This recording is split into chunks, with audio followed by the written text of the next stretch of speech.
Good morning, ladies and gentlemen.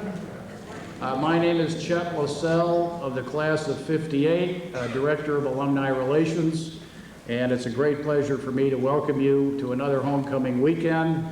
We're delighted you're here. We promise the weather's going to continue to be okay for the big game this afternoon. This is the fourth in our series of annual fall faculty lectures on home football Saturdays. Our speaker today truly needs no introduction, but I'm going to give him one anyway. Professor Emeritus Whit Stoddard of the class of '35 taught art history at Williams for 44 years. And his large introductory course was legendary. Its fame spread across the campus by word of mouth.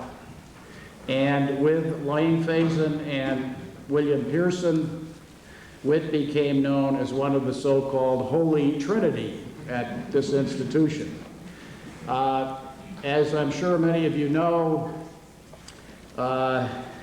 Whit was instrumental in inspiring many students to go on into careers in the art field. And we now, of course, have what's called the Williams Art Mafia, leading many of the major museums in this country.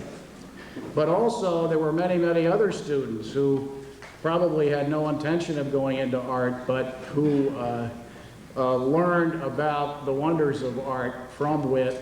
And the great thing is that Whit, of course, has continued to educate now Williams alumni since his retirement. He leads at least one alumni trip for us every year overseas, and those trips are always overbooked, which is a nice problem to have.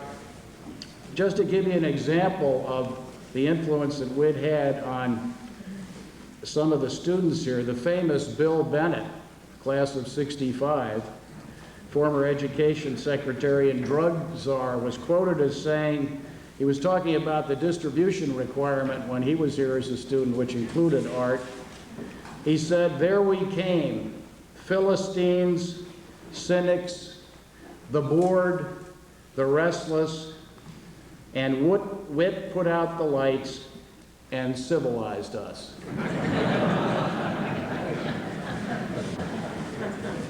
Whit's talk today, A Sense of Where You Are, has become a wonderful tradition on this campus.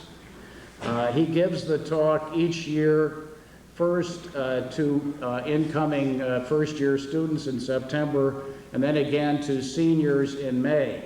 And as always, Whit has updated today's talk about campus architecture to include some of our newer buildings, for example, the renovated Goodrich Hall, which is now a student center, and the new Simon Squash Center. I also should add, in another first for the Society of Alumni, his talk today is being provided to alumni over the internet. That's the first time we've done something like this, and so we hope that this will be kicking off a series of faculty lectures that we will offer to alumni in cyberspace. Whit will take your questions at the conclusion of his remarks, and I'm delighted to introduce Professor Emeritus Whit Stoddard of the class of 1935.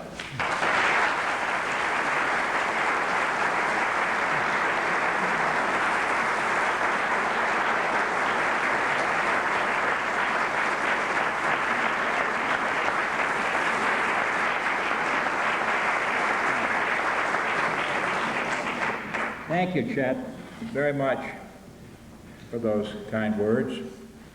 I want to start by saying something that is bothering me today, and that is at 11 o'clock there is a funeral service in the chapel for a wonderful person, and it conflicts with this, and it's too bad.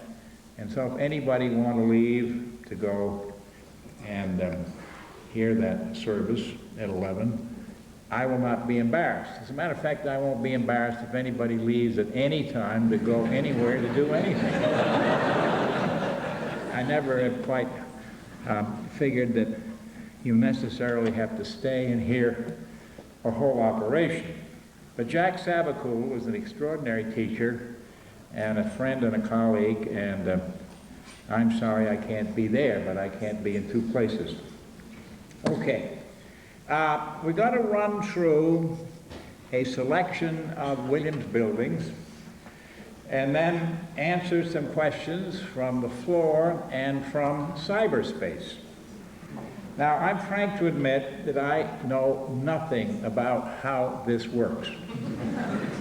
I have tried for 12 years while teaching Bell executives to have one Bell person tell me how a telephone works. I never conquered it. I haven't the remotest idea how a telephone works. I understand radar because I was mixed up with radar during the war, and if I could find more relationship between television and radar, maybe I could figure it out. Well, anyway, we have a lot of buildings, so it has to be a choice. And the choice is getting more and more difficult because more and more buildings are being constructed. So a new building is constructed, you've got to leave an older building out to get into an hour's lecture. And this presents a problem because I kind of hate to leave any of them out. Because the architecture that we have on this campus is a hybrid. It's everything that ever happened in this country. And we've had a lot of ups and downs, a lot of amusing ups and downs, and obviously the college since 1790 until today has borrowed or been swept up in the mood of the time. Of course it all starts with Eve. Now, Eve got himself shot over in near Lake George. No one knows exactly why, how he did, but he ended up being ambushed. Now, that presupposes that you got your troops into the ambush, doesn't it? So, you don't know quite what happened. We know that he was dressed in that beautifully camouflaged, bright red Colonel British Army uniform, of which we have one over in the rare book section. A reasonable facsimile, but no hole where he was shot. We have one that's complete. Now, he left a will, and the problem was, first, finding the will. And he was shot, incidentally, in 1755 on the 8th of September. Now, my notes said 58, some of them, but I think it's 55. At any rate, he was shot, and they found the will in Northampton, of all places, but they found it there. And then the problem was getting the state to warrant using some of this money. It was not quite $6,000, sort of a big deal for them, though. And Harvard fought it. Harvard fought it because their argument was the Commonwealth of Massachusetts wasn't big enough to sustain more than one higher educational institution. And they fought it literally. And of course, Massachusetts then contained half of Maine, so it was a fairly large space.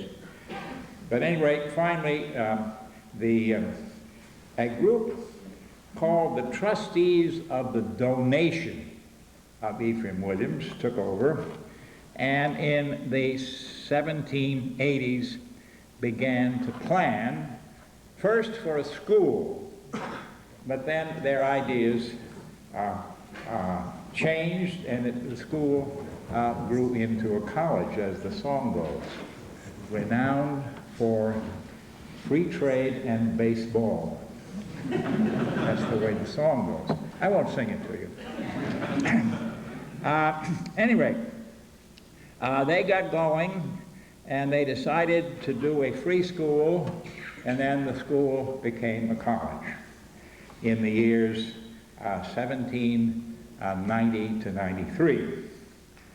In the meantime, Eve, who was a surveyor as well as a colonel in the British Army, had, with the help of others, made a survey. So let's start looking at some slides here, please. And I'm going to stay vertical as long as I can, and then I'm going to sit down there.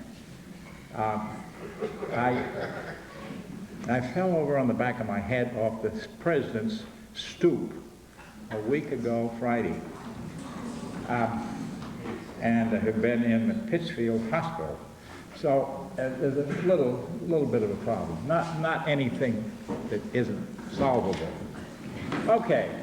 Now we have to get the front lights off, please, and then we'll be golden.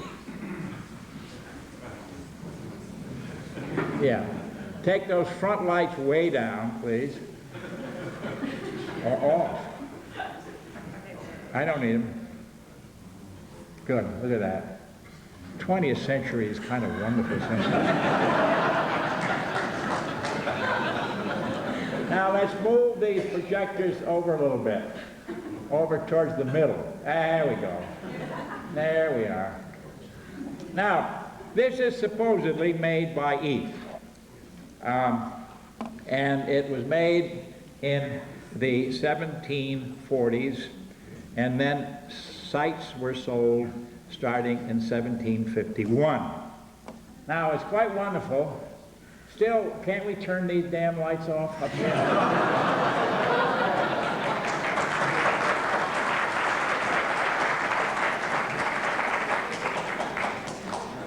I think I know how to do it over there if they don't. My memory's right. Because they're screwing up the...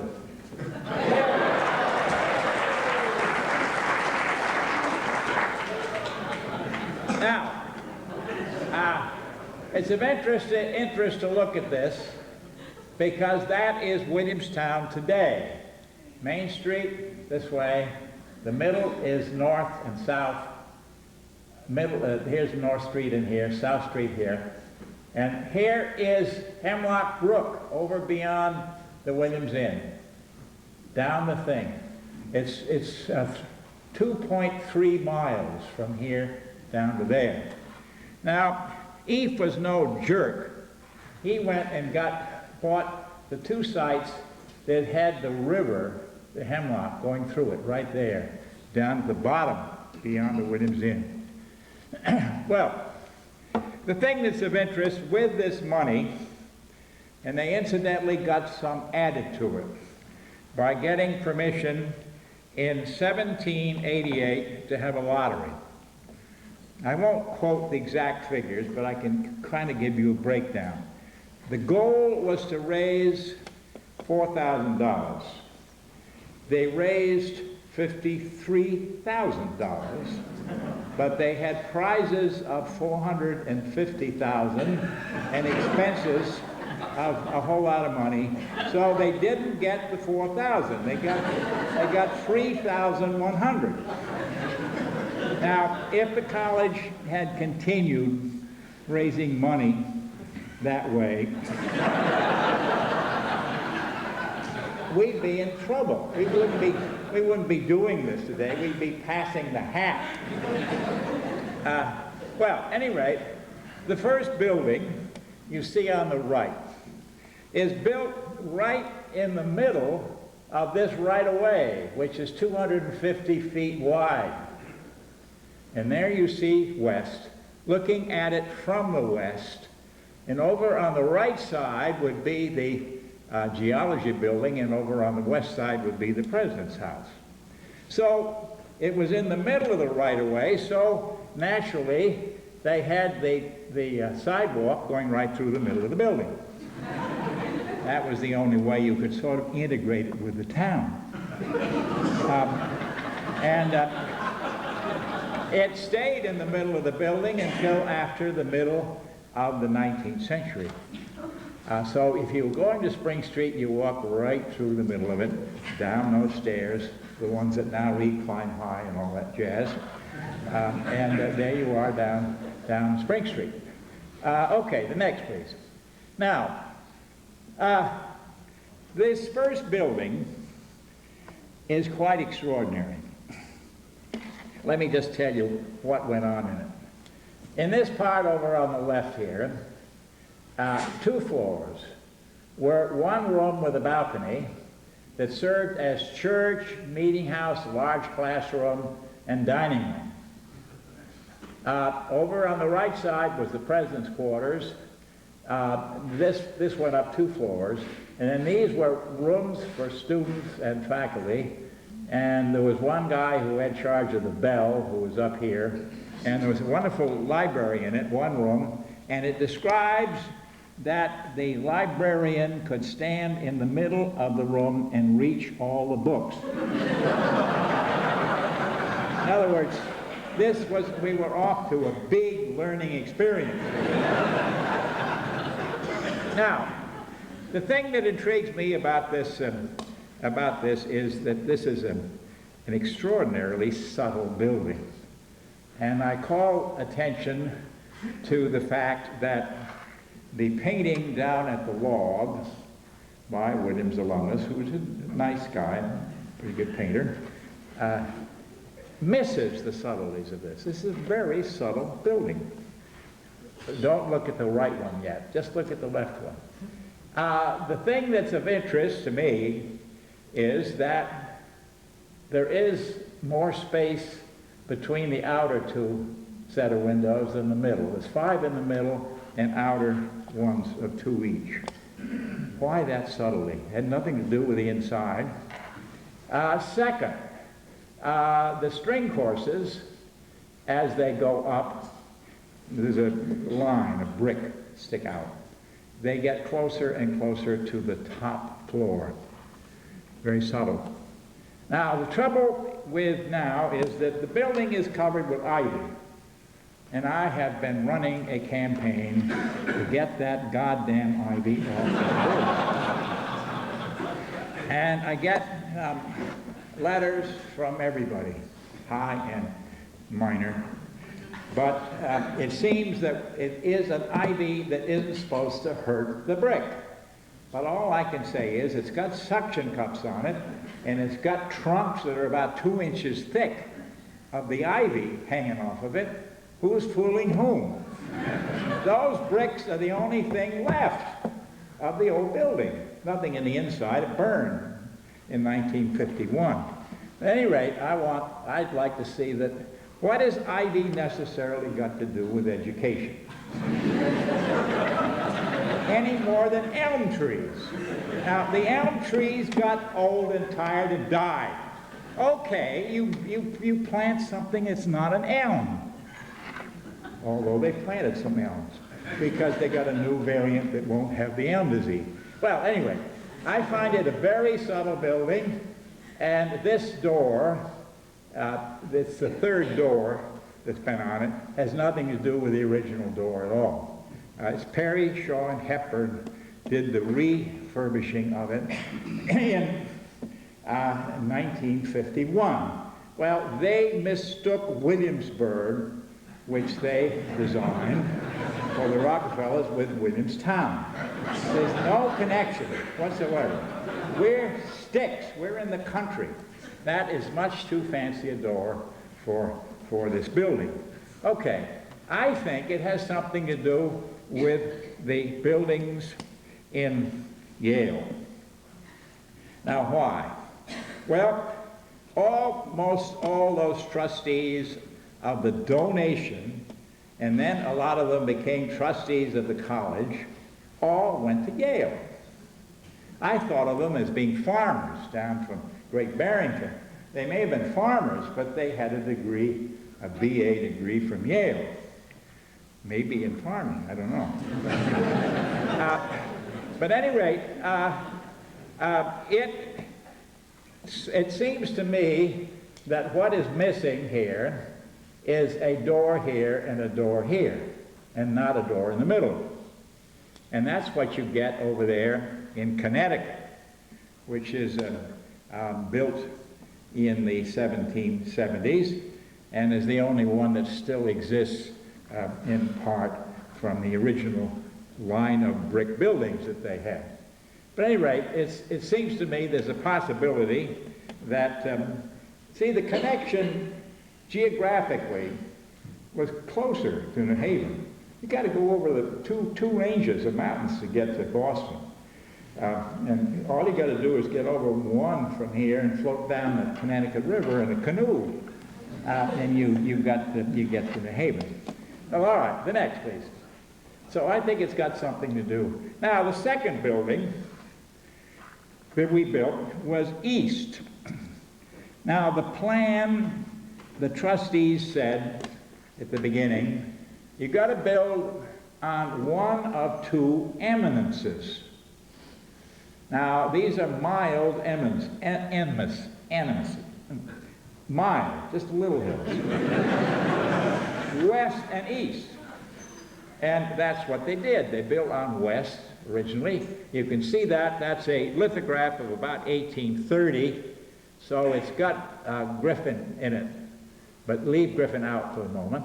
You can see where west is on the left and where east is on the east eminence.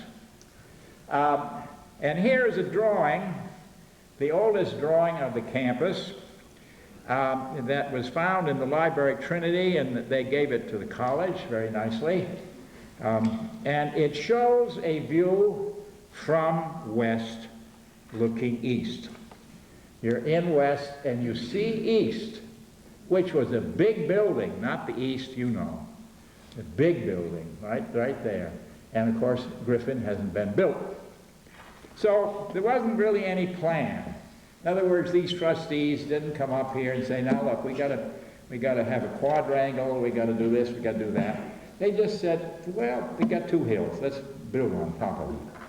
And incidentally, that's the way it's proceeded ever since. But we ran out of hills, we gotta build them. And probably we have a more interesting campus because it doesn't have a plan. It isn't like Duke or someplace like that. All right, the next one. Now, you can see if you take and blow up that section, it burned in 1841. So the new east and the new south were built in 1840-41, and 41-42. And there you see south. And right in the minutes of the trustees' meeting, this building was to be built like that. And that building was built in 1796, and this one here was built in 98. And so there it is, with two doors, a big building, gambrel roof, and there is the origin of it. The origin, however, is gone, as is the building here. The next, please. Now, the next. There's a good way to get some idea of how these buildings worked from two drawings by a man, an architect, and a painter named Trumbull, who in 1892 made a lot of drawings of Yale buildings and probably was the author of some of the brick line. And you see that on the right, you've got the parkway and all of the planting in front of Yale, and then you've got the line of buildings. But right over here in the upper left, you've got something that doesn't occur on most depictions of college buildings, namely the Johns. They're left out. Now you can't operate without them. I'm sorry to say. There they are up there. Now, if you look carefully at the plans of these buildings, you'll see that the strategic part of it is the fireplace, because that's the way they were heated. So you have fireplaces that go off in all kinds of directions, and then you have the major rooms there. Then the sleeping rooms are unheated, usually. And that's what you've got in the plan here. The plan of this is probably much the way East looked. And East sopped up a lot of students. College had grown considerably in the late 19th century, and had its library were mostly done by students. There'd be library clubs, and they would buy books. The books were books that you read out of, you performed out of. So that's why the library was sort of non-existent. The next, please. And the style of this architecture was obviously related to federal things. Now, federal is a style usually connected with New England, usually connected with Bullfinch, McIntyre, and it operated in the 1790s and into the early 19th century to be replaced by the Greek revival later on. And we have, of course, a fine example in the President's House of 1801 that was built for the daughter of a manufacturer named Sloan, with wonderful, up on the top here, little hearts hanging from tendrils and so forth. It's kind of a weak iconography, basically, but all right. But you look at this building today, and there wasn't anybody in this town that could do that woodwork. That woodwork came from Newburyport, probably, or somewhere on the east coast of Massachusetts or New Hampshire, by barge to New York, up the river and over the mountain, and then was attached. I'm speaking about all the stuff up above here, the beautiful pilasters and all of that. There is one by McIntyre in Salem on the right.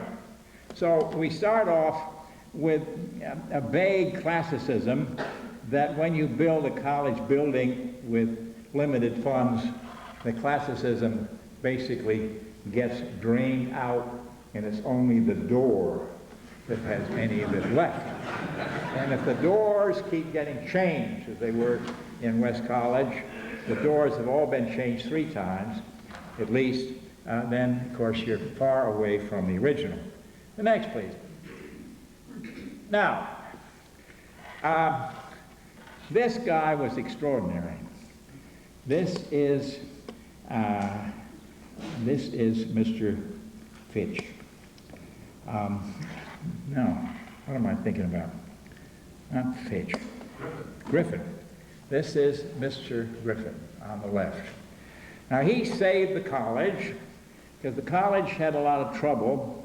In 1821, the president marched away with a lot of the books and a lot of the students and went over to found, you know, that place across the river. And he came in and became president, immediately raised money, immediately got students to come, immediately, he was extraordinary. He's a minister who everywhere he went doubled the number of parishioners. He'd been up in Andover, he'd built a house up there, he knew Bullfinch. I mean, he's an amazing man. I think he had high blood pressure, by the looks. He died a little younger than he should have, but I'm guessing that he just didn't have the right medicine. Now, there you see him, and that's a portrait that belongs to the college, and we were able to get a portrait of his wife that goes with it. And he was an extraordinary man. In a very short space of time, he raised enough money to build Griffin Hall and to get a professorship. A professorship then, I guess you could get for about $3,000 or $4,000. Now it's, what, over $1 million. Just a little bit of difference in there. Well, anyway, he goes and he builds Griffin. And he changes its location. It was originally going to be located over somewhere in the East Quad. He says, no, it's got to be right by the road, it's got to be parallel to the road, it's got to have a golden dome, it's got to stand out, and it was called the Brick Church. That was its name until the 50s. And you see it in its location there, and you see how with the building of that, then the idea of just building on the two eminences gets a little bit disturbed, but he wanted it to really show off. The next, please. And we see it there in its original state. It had two simple doors that led in. This led into the chapel, which was in here. Chapel, a two-story chapel with a balcony, and the other one led into the classrooms. It was essentially a classroom building. It was also the place where the Williamstown National Bank hung out in the early 20th century. It had a lot of functions. It got changed when that doorway was added on in 1908, and they closed up the other two. I had the experience in 1934 driving through Williamstown with a white-haired genius called Frank Lloyd Wright. And he looked out the window at this building and he said, "Who put that damn door on that quite nice building?" And I thought, wow, he is more sensitive to this than Mr. Perry was, Perry, Shaw, and Hepburn, who designed Baxter Hall, whom we caught out in front of this building sketching that doorway. The doorway was 1908. So Perry was getting off to a sort of a shaky start on his planning for this. Well, this is a wonderful building, and let's look at the next two, please. It comes out of Asher Benjamin. Asher Benjamin was a Connecticut master builder, how-to-do-it guy. And he wrote books and illustrated them, different types of buildings. And this Asher Benjamin design is the wonderful church up in Old Bennington. And this is obviously this is Asher Benjamin's design for a meeting house. Well, if you look at the section right here into this, this is what we have here in the faculty room, but not the faculty room the way it is in this picture. I forgot to go take a picture of it the way it is now. They've taken the bookcases out that were put in 1904 and made it look relatively more like it did in 1828 when it was built. But all the details of the tower, every single detail is just exactly taken right out of an Asher Benjamin sketch book. This one happens to be 1810. The next, please. We jump on to the idea of our astronomer, and we build this wonderful building in 1837, which you see in its original location. Its original location is because the students went and got a whole lot of rocks from Pownell and dropped them here. And that created where it was built. Because then it got moved. It got moved this way and then this way. And you see it in its final resting place. But this is a wonderful building. It's the use of a octagon with wings, and the octagon has a drum over it, and that becomes a motive that we'll see in other buildings. Now, the next slide shows that had been done before, namely in the building on the left, 1842, was also octagonal. And that was something to do with astronomy, and it was over about where Driscoll is. And it was used in 1905 as a dormitory. I don't know quite how many people. But I put that slide, the octagon, up beside this slide, which is an outhouse designed by Thomas Jefferson, because he had built his first home was an octagon. So when he built his outhouse, it was octagonal. He was a consistent man. The next, please. Now, those same shapes, you see, get into the design for our first architect-designed building, namely Lawrence Hall, now the Williams College Museum of Art. And you can see it is an octagon. There's the plan of it. These original plans are in the Brown Library, along with a lot of other information about the architect named Thomas Tefft, T-E-F-F-T, a very important architect who died in his 30s, a great tragedy. Wonderful architect. Now, this is a really very modern library, because what it consists of is you put the librarian in the middle, and he looks into these alcoves, and he can keep people from cutting out pictures, which was one of the main problems of early libraries, evidently. And it's a first in that it was paid for by Amos Lawrence. I'll show a picture of him in a minute, who was one of the founders of Lawrence and Lowell and all those. They all lived on Louisburg Square, but they owned all those manufacturing sites. And he gave $8,000 for that building. He also gave $6,000 to found Lawrence College out in Wisconsin. Wonderful to think you could start a college with $6,000, but he did. The next, please. There you see him, as painted by Thomas Harding. There are two pictures of him, one in the Portrait Gallery in Washington.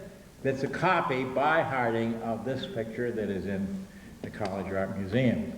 Now, it's a wonderful structure. That shows it to you as it was in the library, which, of course, after the completion of Stetson Library in 1924, then, of course, it was no longer a library.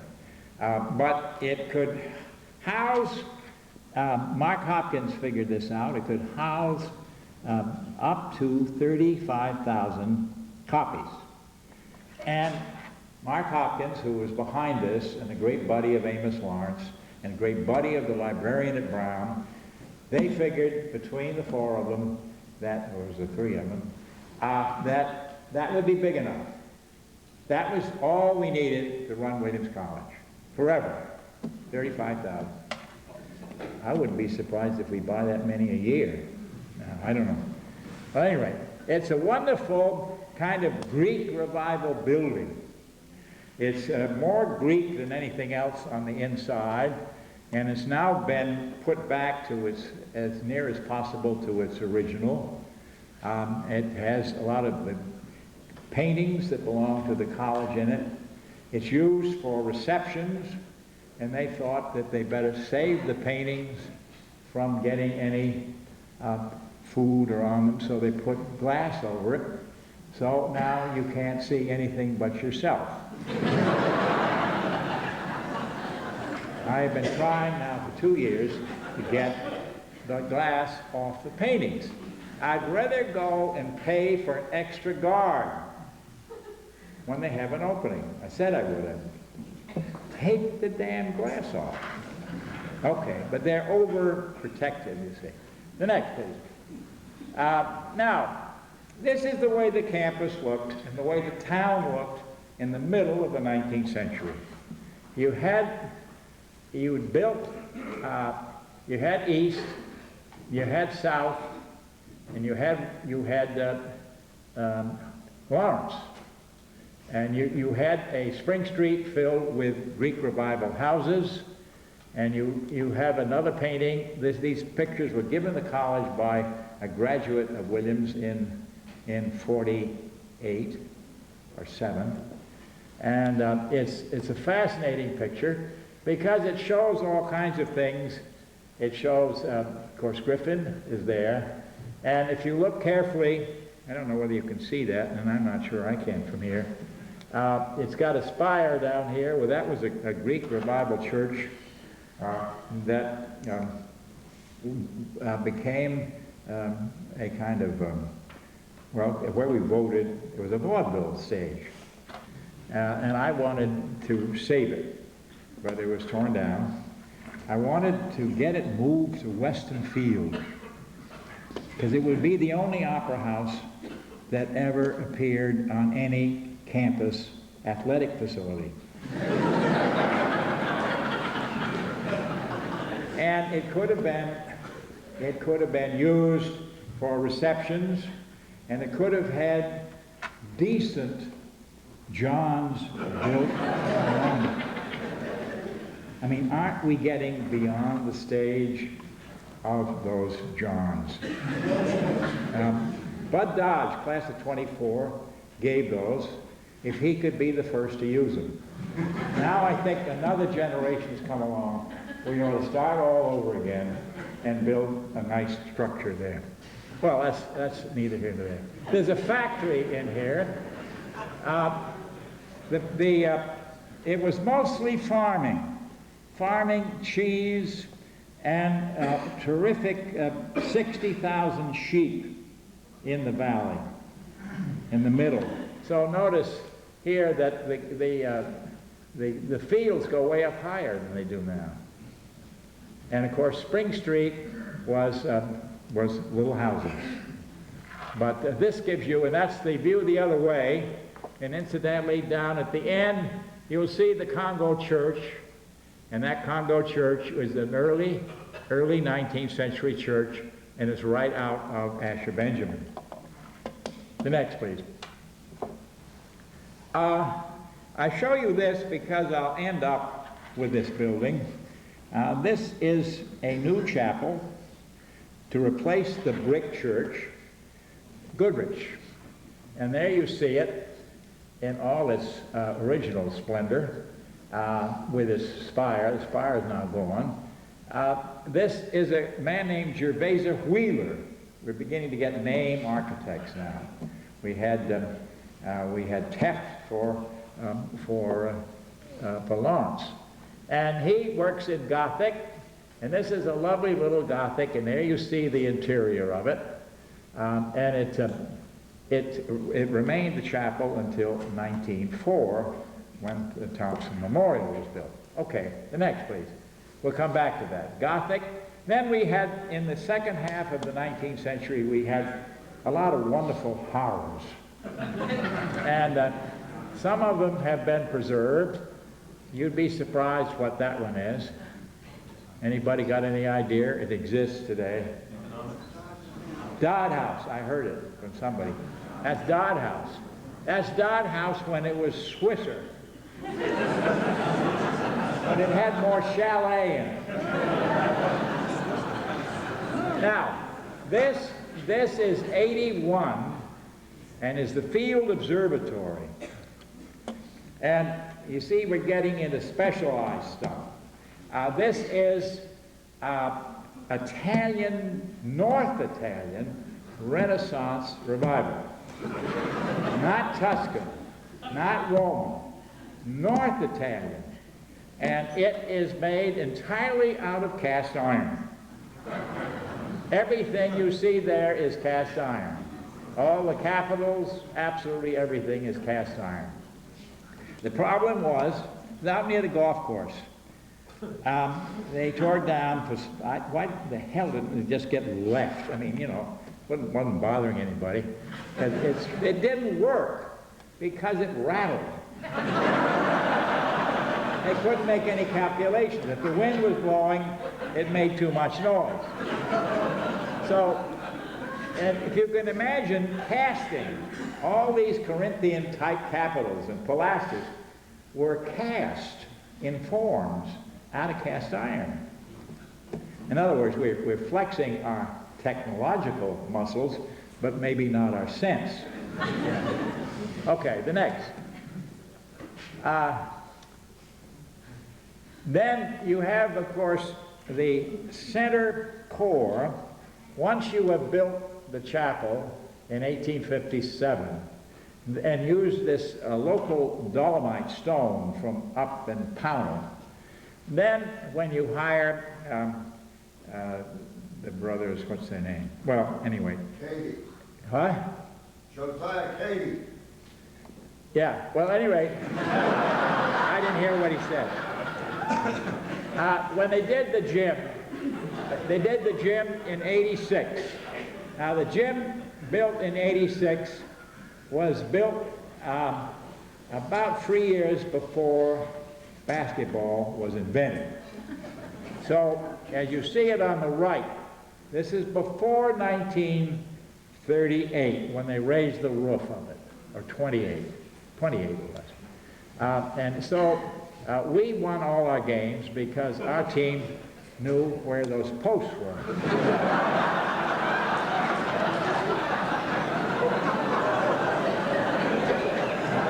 Now, you had then Morgan Hall, which is sort of Jacobean. It's Jacobean and Elizabethan kind of together. And if you look carefully as you go down Spring Street, there's a little Chinese note in it. There's a Chinese hat that comes out over one of the things. But it's a wonderful four-square, rugged building, and so is the gym, 82 and 86. The trouble was, of course, that it was built a little early, and therefore the basketball court was a problem. Not for us, but for the opponents. All right, the next, please. Now, at the end of the century, the main building is, of course, Hopkins. And a guy named Allen, who had been designing a lot of the buildings, was here, obviously, working in the framework of Henry Hobson Richardson. The problem is Richardson had died. In other words, it wasn't done by Richardson. So it's Richardsonian, which is different than being Richardson. And it's got too many different colors. I've always argued that it's sort of a Richardson building that's been put in a four-way vise and kind of squeezed together. And maybe has too many different things. But I don't think you can probably see that. I certainly can't. But this is a plan of the whole town, I mean a bird's eye view, before this was built. And you can see the buildings along Main Street, and then you come down and there's a big void where this building was to go. We found a plan in 1931 of a new Cram-and-Ferguson, a new layout for the campus. And they had said, we will move that building around the corner behind the chapel. Now, did they know what they were saying? That's solid rock. That would have been a hell of an operation. Thank God they didn't do it. It's now got an addition to it, and it looks very well, as I'll point out. The next, please. Have I got that upside down, haven't I? No. Well, it's all right. I'm going to want to change it anyway, so. Turn of the century, Williams College didn't necessarily know it had happened.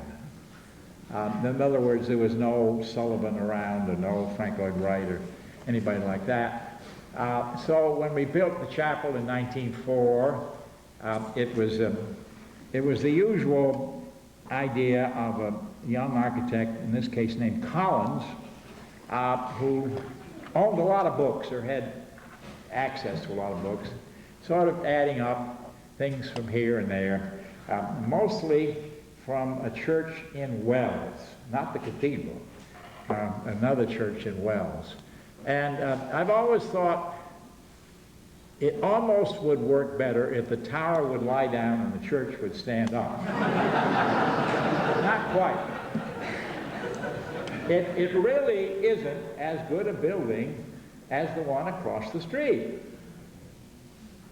Goodrich. But there it is. It looks great. Christmas time, Christmas carols, candlelight when you can't see it. The next, please. Then we got Imperial. There must have been, architects were hired by the trustees. There was no input from anybody but at this point. We got Cram and Ferguson. They were famous Boston architects. They could give you either Gothic Revival as the Naval Academy, or Georgian, big Georgian. And they, of course, did the planning here. The interesting thing of the first slide, it shows you Williams, which was 1913-14, the same time as Chapin, but, wait a minute, Williams, yeah. Sage built in the 20s, but with the same design just flopped over. You see, the tennis courts were there. So here you see the whole thing, and there you see it just with Williams. Kind of a little pompous in a way. It's trying very hard. It's being not the kind of simple West College Griffin, but big columns. And the four Tufts people who painted jumbo on the columns some years ago, and they caught them because they caught them with empty cans of paint. Their families had to spend $40,000 sandblasting the front of Chapin. So it was basically a kind of no-no operation. The next, please. Now, what we built in the sort of, we built this in '38. It's been added to, and it looks better with the addition. It's a kind of squashed Monticello. And that was designed by a New York firm. And then here we've got the Perry Shaw and Hepburn Baxter Hall of '54, which has had lots of different uses. But has never really solved anything really very completely. It's kind of sort of a stranded piece on a flat plane. It's sort of, in a way, kind of postmodern. That's almost the best thing you can say about it. The next, please. There's a long story involved in that, but now. In the late 30s into the early 40s, there was a woman who wandered around the campus here with a big ear trumpet, and Finney was yelling into it. And there have been lots and lots of reports of this. One is, I would like to give the college a museum. She is yelling at Finney. Finney yelling back, we have one. And then I would like to give an administration building. And Finney points to Hopkins and said, we have one, in the ear trumpet. So there was nothing private about this conversation. All you had to do was open your window and you could go around. Well, anyway, she finally settled on a theater. And they got, Cram and Ferguson made a try at it, and it was turned down because he repeated Chapin Hall, which he had built in 1913, in for the nave of the thing. And then he put a tower on the end, but he didn't have any way to get down into the pit, which was sort of difficult. He flew up, you know, lapped a rope over the, and to get it down in the pit. Well, anyway, they finally got people from Yale Drama School, and they kind of worked out a modern building, which you see on the left. This is after it had been pared down by some of us kind of working hard to try to get a decent building. And that had a meaning to it, that you went up in blocks.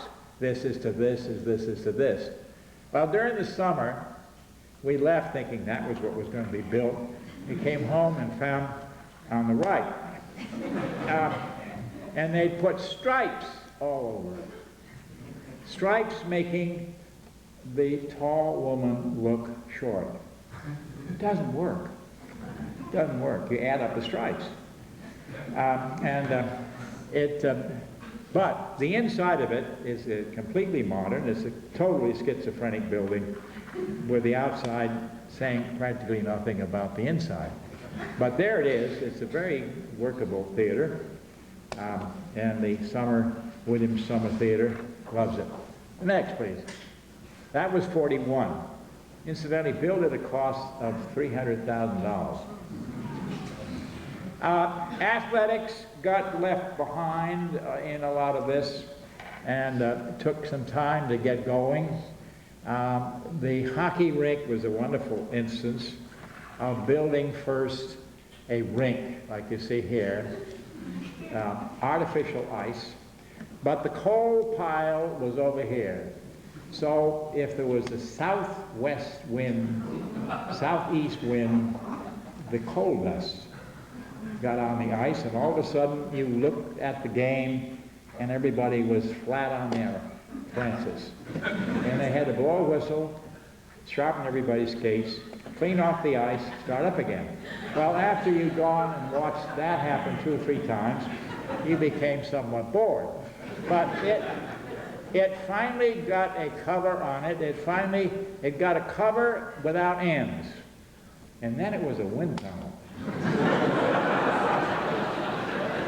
And practically no one dared go in it in the winter without some antifreeze in their system. Finally, they got it done, but it was 13 years from beginning to end. This is all in the 60s and 70s. Very handsome. It's a nice one. The next, please. Finally, you get, of course, you get the Chapman Rink at the Town Fieldhouse. The Town Fieldhouse being a wonderful design, just two growing balls, or is it 3? 2. And a very effective, simple thing. Nobody trying to be monumental or anything. I get a kick out of the hockey rink because the hockey rink was built about 100th of the cost of the Sarnen rink. It's a very beautiful thing at Yale, but that has to have about $10,000 maintenance every year just to tune it.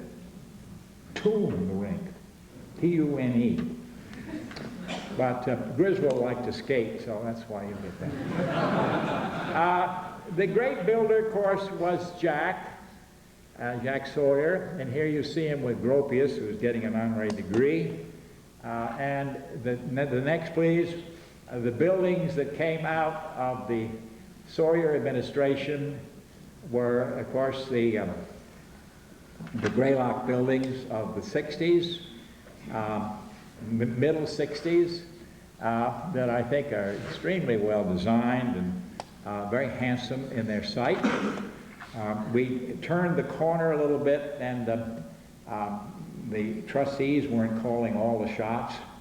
And they are, I think, very beautiful the way they fit into the terrain, and they work well. Next, please.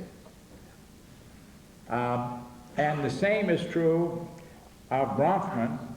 I'll show you just the north end of Bronfman. Of course, this is being added to. But the north end is very handsome, especially this room here, the inside of which you see here, the library, where Ben Thompson, incidentally, Ben Thompson is the architect for the Greylock and for this. He won the AIA gold medal some years ago. An outstanding architect, I think, primarily of collegiate buildings. And here is a lovely library in the north end, in this projecting end. He borrowed the idea, of course, from the big Palladian window of the geology building.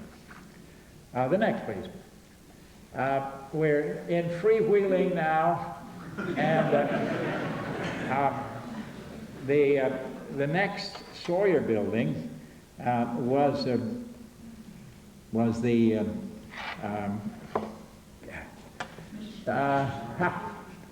tell me what it is. Yeah, it's down north. It's by Jurgala and Mitchell. Jurgala Italian, Mitchell American. Jurgala, very good designer. It's concrete. It's based more on sort of Le Corbusier-ish things. It's a handsome building. It has some troubles. It's a curving wall that actually is based on Alvar Aalto's dorm in MIT. And then you get over here a view that I like the most of this building, the library, by Harry Weiss and Associates. If you want to see it, I think the best is to go up in the top of Hopkins and get some of Little Hopkins in the foreground. So you just see it peeking over here. In other words, it's got a long facade that is dull. The next, please. The music building, quite a different thing. The architect chosen by the committee appointed by the president. This was John Chandler's move. Getting the music people, having students on the committee, the Ben students, a student facility committee working on Greylock. That was a new thing. Student people working on down by, I can't think of it. And here, students, music majors and others. And they got Cambridge 7. A man named Chermayeff was the lead in that group of 7 architects, and I think this building that you're in is a beauty. Very handsome the way it fits in between these two strong buildings. And incidentally, that is a hell of a cantilever. As you go out, ask yourself what holds up that corner of the building. Magic. Next, please. Then, of course, you get the College Museum with Charles Moore. He's the second one of our architects who won the AIA gold medal. And he had the problem of adding on here to this 1847 wings in the 1890s, a little nubbin back here, 1905, this building across here, 1925, and then this whole business wrapped around it, 84 and 86.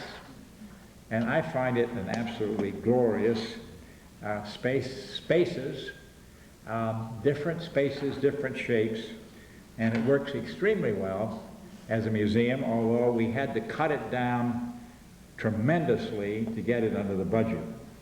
Back at that point, you had to come in under the budget, and your budget had to include the maintenance, yearly maintenance.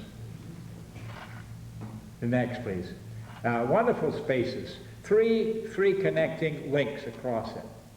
I'm showing you just an interior of the gym, the Chandler gym. That was Cambridge 7 continuing. Cambridge 7 kind of went up the street. They did the music building, and they did faculty club, then they did the new theater in the round, and then they did the athletic facility. That's just a detail of what was done to the north end of Hopkins. What could you do to Hopkins? Well, what they've done is to pick up some ideas. And I think on the outside it's pretty good. I'm kind of wondering what was the idea behind this north facade. It's sort of screaming at you that you ought to try a production of Aida with elephants. And it's but anyway, it's a very functional building. The next, please. A marvelous Costa Rican named Jimenez was hired to do the new art building that is over on the far east side of the campus. And he did a very spectacular job here. And he's done a spectacular job in Houston, where he's built a new building in the middle of all their disparate structures of their museum and pulled it all together. Well, this I find a very handsome building, and it's well loved by students. It was finished just 2 years ago, and he actually taught a summer course, or winter study course here. The next, please. Finally, the newest buildings on campus are the new squash court.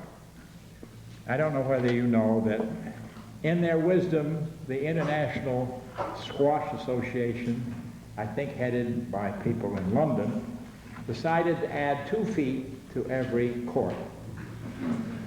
And this means that if you want to play squash, you have to do this. Now, fortunately, Williams had some people who came through to make this possible. And just to locate you, here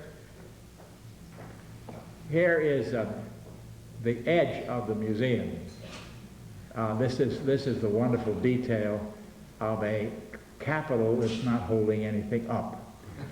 It's the ironic order.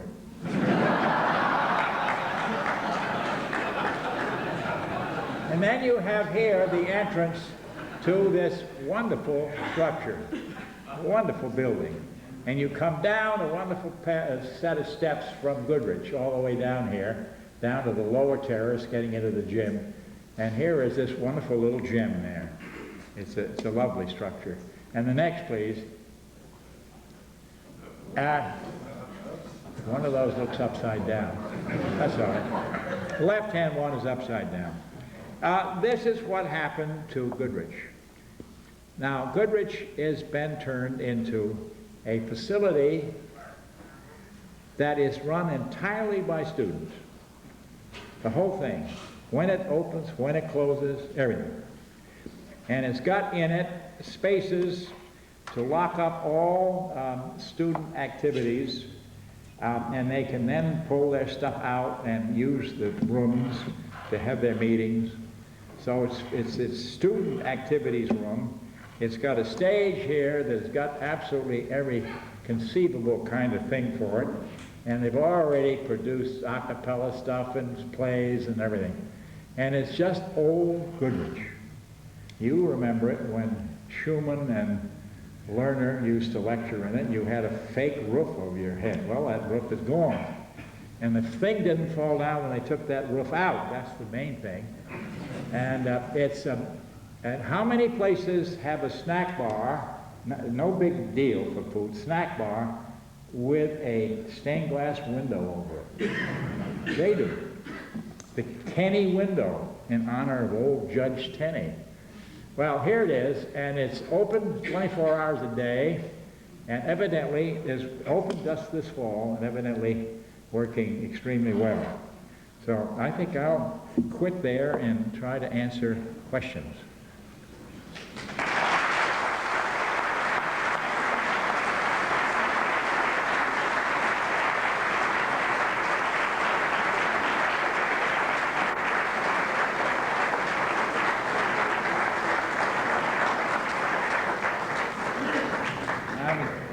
Exactly 10 minutes longer than I intended.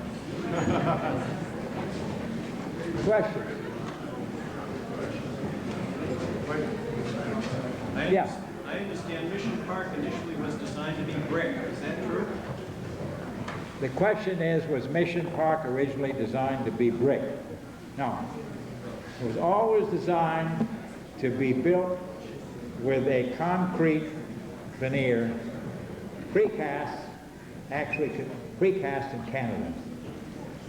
So you build up blocks, but then you see you had the problem of how you treated the inside. So you take that thing kind of construction and compare it with Greylock, which was brick on brick on brick, and it was the outside wall and the inside wall. So Greylock was less expensive. Other questions? You've been saving your compliments for the Williams Inn? What? You've been saving your compliments for the Williams Inn. I don't get it. The Williams Inn, you have compliments. Oh, Williams Inn.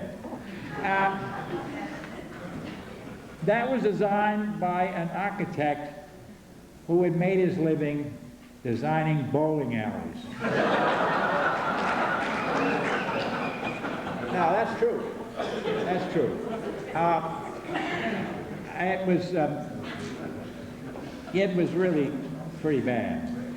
I worked on it somewhat to get at least people in and out of it, and it wasn't very successful. But it's now the guy that owns it and runs it is doing a very good job, and it's kind of humming along. That porte cochere is a thing of unfortunate size. You feel as though you ought, if you're going in there, you ought to have a big umbrella over your head and pretend you were Raj of someplace. But you see, the trouble is it's built out of plastic clapboards, and therefore ivy can't grow. Now, there's a case where if they just planned it for ivy, taken the ivy off west to give them a good start, it has worked out pretty well. What happened to Rensselaer?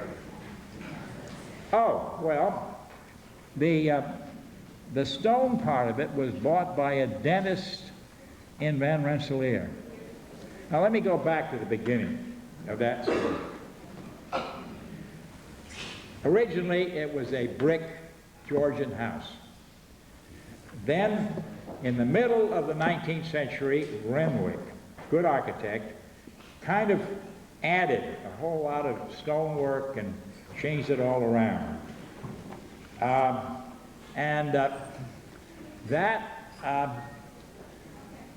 was the way it was when it was moved over. But everything when it was moved over was changed. The wings, well, they sold the wing, the dining room, to the Metropolitan. So that was gone. So they crunched everything else in, and the one that ended up here had very little to do with the Renwick one over in Albany area. Now, you can, the remodeling of that was done by a Williams architect. It was his first, and he became a very distinguished architect. Now, his name escapes me for a moment, but it'll come in a minute. Yeah, Reynolds.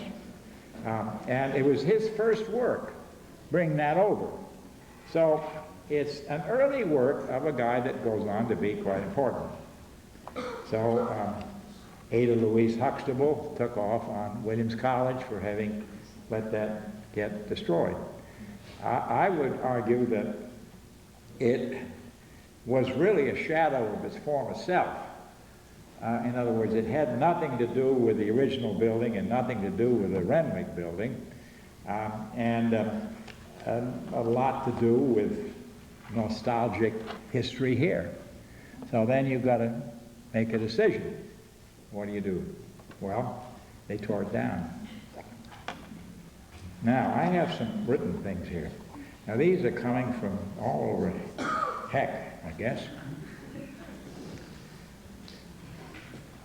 And I will try to read them.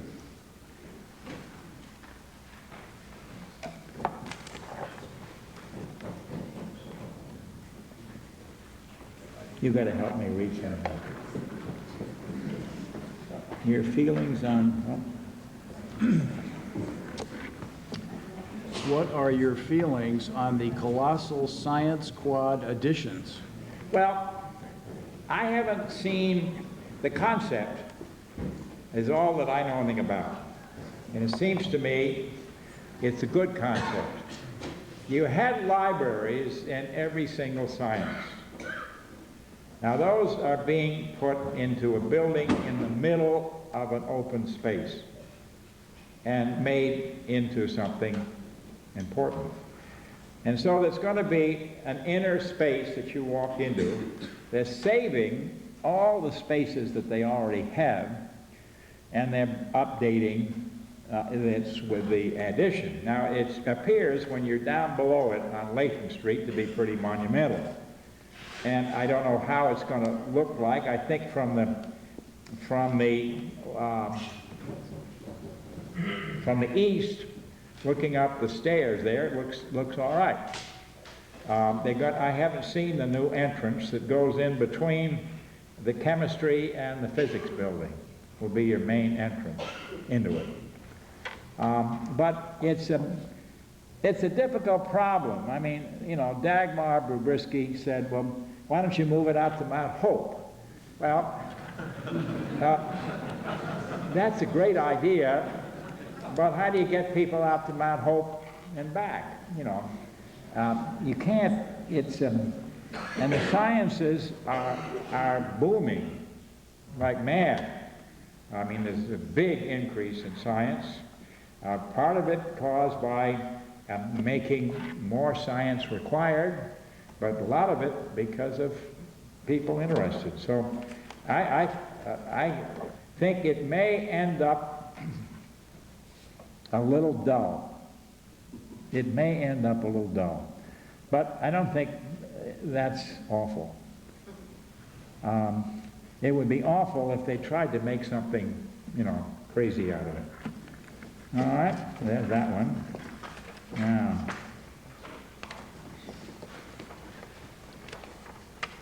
Folklore has it that Hopkins Hall was built rotated 90 degrees from the original plans. Is this true? oh, I don't think so.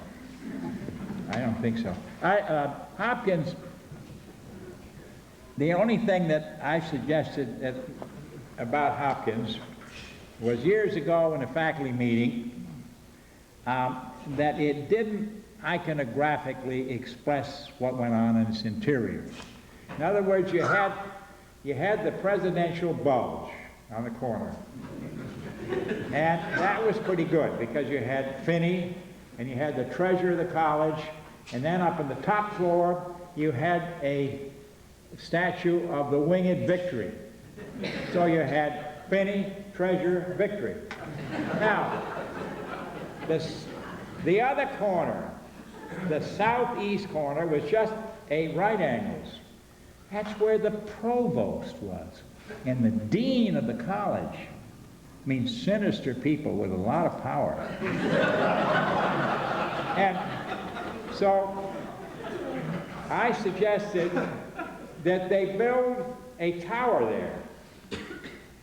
And then if you build a tower, you have to find a use for it. So I said, have it with low entrances that you can stuff it with computer printouts. And you're going low because of your reverence for the computer. Computer printout, and when you get it full, you close the door and you light it, and it'll heat the building for half a year. Now, nobody at that faculty meeting knew what I was talking about, except some of the older ones, and what I was saying is, aren't we getting too many administrators? But anyway, I never spoke unless I had something pretty clearly in mind, and that was a case of being clearly in mind that the provost and the chairman, I mean the head of the deans, he was just a right angle. He needed a tower. So, let's see, what is this one? Oh, they've done that one, yeah. Why don't we take one? Yeah. We got the time for one more from the audience. Anybody? Comments on Stetson? Stetson. Comments on Stetson? Stetson. Oh, well, I have a new office in the bowels of Stetson. You go in through 2 doors and you go up and down some stairs, and there's all the flotsam and jetsam of everybody who didn't make tenure or was away on sabbatical. And I have an area about 15 feet long and about 5 feet deep, and I've got 3 double drawers for filing, and I got a board across the top of it, and I'm happy as a clam because it's fireproof. I've got the keys, and I've got all the Salmo-D stuff from our dig in it, and anybody who comes up here can work in it all night long, and we'll get them into the building and out of the building, and it's just wonderful. Now, the rest of Stetson is being studied because archives need much more space.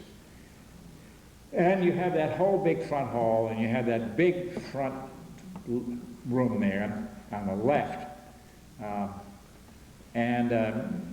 It ought to be used somehow. And there's all kinds of talk about having more exhibitions from the rare books down at that lower level, where they would be in the traffic of people coming in and out of Stetson. Stetson is a problem in that you can get students lost in it, and it takes them all week to find their way out. I mean, it's pretty. They've got all kinds of advisors. I mean, you know, take food with you, kind of.